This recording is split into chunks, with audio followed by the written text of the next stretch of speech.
In this video, we are going to learn about fractional exponents. First of all, let us define a to the power of 1 divided by n. We define this to be equal to the nth root of a, provided that this root is real. Let us consider a few examples. First of all, let us consider 9 to the power of 1 divided by 2. Using the definition, this will be equal to the square root of 9.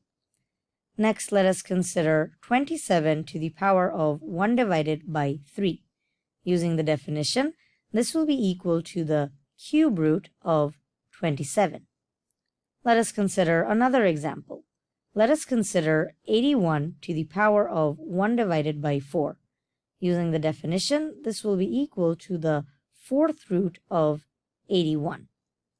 Now, in each case, note that the denominator of the exponent is equal to the index of the radical. Let us consider the first one. We have the square root of 9, so that means that the index is 2. So we can see that the denominator of the exponent is 2, and that is equal to the index of the radical, which is 2. And the next one, the denominator of the exponent is 3, and that is equal to the index of the radical, which is also 3. In the last one, we can see that the denominator of the exponent is 4, and that is equal to the index of the radical, which is also 4. So the denominator of the exponent is always equal to the index of the radical. Now let us see why we define a to the power of 1 divided by n like this. First of all, let us consider a to the power of 1 divided by n whole to the power of n. Now, we can use the power of a power law to calculate this. And using the power of a power law, this is equal to a to the power of 1 divided by n times n. Now, 1 divided by n times n is equal to 1. So we have a to the power of 1. And any number raised to the power of 1 is that number itself. So we have the number a. Next, let us consider the nth root of a raised to the power of n. Now, using the definition of roots, we know that if we raise the nth power of a number to the power of n, then we just get that original number. Now, we can see that if we raise a to the power of 1 divided by n to the power of n, then we get a. And if we raise the nth root of a to the power of n, then once again, we get a. So we can see that when we raise a to the power of 1 by n to the power of n, and when we raise the nth root of a to the power of n, we end up with the same result, which is a. Because of that, it is reasonable to define a to the power of 1 by n to be equal to the nth root of a. And that is where we get our definition from. So we get a to the power of 1 divided by n is equal to the nth root of a. Next, let us consider the definition of a to the power of m divided by n. We define this as the nth root of a to the power of m, and we also define this as the nth root of a whole to the power of m. Now let us see why we define it like this. Let us consider this first one. Now we have a to the power of m divided by n. We can write that exponent m divided by n as m times 1 divided by n. Now, using the power of a power law, we can write this as a to the power of m whole to the power of 1 by n. And using the definition of a number raised to the power of 1 by n, this will be equal to the nth root of a to the power of m. So that's how we get this first definition. Let us consider the second one. Now we have a to the power of m divided by n. We can write that exponent m divided by n as 1 divided by n times m. Using the power of a power rule, we can get a to the power of 1 divided by n whole to the power of m. And a to the power of 1 divided by n is defined as the nth root of a, so we have this raised to the power of m. That is how we get the second definition. So we get that a to the power of m divided by n is equal to the nth root of a to the power of m, or the nth root of a whole to the power of m. Make sure to remember that these definitions will work only if all of the roots involved are real numbers. Now let us consider an example.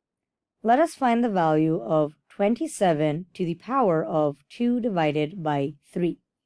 Now we can find that in two ways. Now if we use the first definition, then according to that, 27 to the power of 2 divided by 3 will be equal to the cube root of 27 squared. Now this will be the cube root of 27 squared, which is equal to 729. And the cube root of 729 is equal to 9, because 9 cubed is equal to 729. Now we can also find 27 to the power of 2 by 3 in a different way. If we use the second definition, then this will be equal to the cube root of 27 whole squared. Now the cube root of 27 is equal to 3. This is because 3 cubed is equal to 27. So we have 3 squared, and that is equal to 9. So we can see that no matter what method we use, we end up with the same answer, which is 9. And that means that the value of 27 to the power of 2 divided by 3 is equal to 9. And we can use either one of these two methods to find the value. Now in this case, we can see that using the second method is easier because determining the cube root of 27, which is 3, is easier than determining the square of 27, which is 729. Let us consider a few practice problems. Let us have a look at the first one. Here we have 81 to the power of 1 divided by 4. Now, using the definition of fractional exponents, this is equal to the fourth root of 81. And that is equal to 3, because 3 to the power of 4 is 3 multiplied by itself 4 times, and that is equal to 81. Let us consider the next one. We have negative 81 to the power of 1 divided by 4. That's the negative of 81 to the power of 1 divided by 4. So we have the negative of the fourth root of 81. And the fourth root of 81 is 3, so we end up with negative 3. So the answer is negative 3. Let us have a look at the next one. We have negative 81 whole to the power of 1 divided by 4. Now this is equal to the fourth root of negative 81. And this is not a real number. Now the reason for that is that the radicand is negative 81, which is a negative number, while the index is 4, which is an even number. And whenever the radicand is negative and the index is even, the result is not real. Now let us consider the next one. We have 81 to the power of negative 1 divided by 4. Using the negative exponent law, this will be equal to 1 divided by 81 to the power of 1 divided by 4. We end up with 1 divided by the fourth root of 81. So we have 1 divided by 3. So the answer is 1 divided by 3. Let us consider the next one. We have 32 to the power of 4 divided by 5. Now we can write this as the fifth root of 32 raised to the power of 4. Now the fifth root of 32 is equal to 2, so we have 2 to the power of 4, and that is 2 multiplied by itself 4 times, and we get 16. So the answer is 16. Let us consider the next one. We have 9 divided by 16 whole to the power of negative 3 divided by 2. Using the negative exponent law, this will be equal to 1 divided by 9 divided by 16 whole to the power of 3 divided by 2. So we have 1 divided by the square root of 9 divided by 16 whole to the power of 3. This is equal to 1 divided by the square root of 9 divided by 16. So we have 3 divided by 4, and we raise that to the power of 3. So in the denominator, we can use the power of a quotient law, according to which we will have 3 cubed divided by 4 cubed. So we have 1 divided by 3 cubed divided by 4 cubed, so that will just be 4 cubed divided by 3 cubed. 4 cubed is equal to 64, and 3 cubed is equal to 27, so the final answer is 64 divided by 27.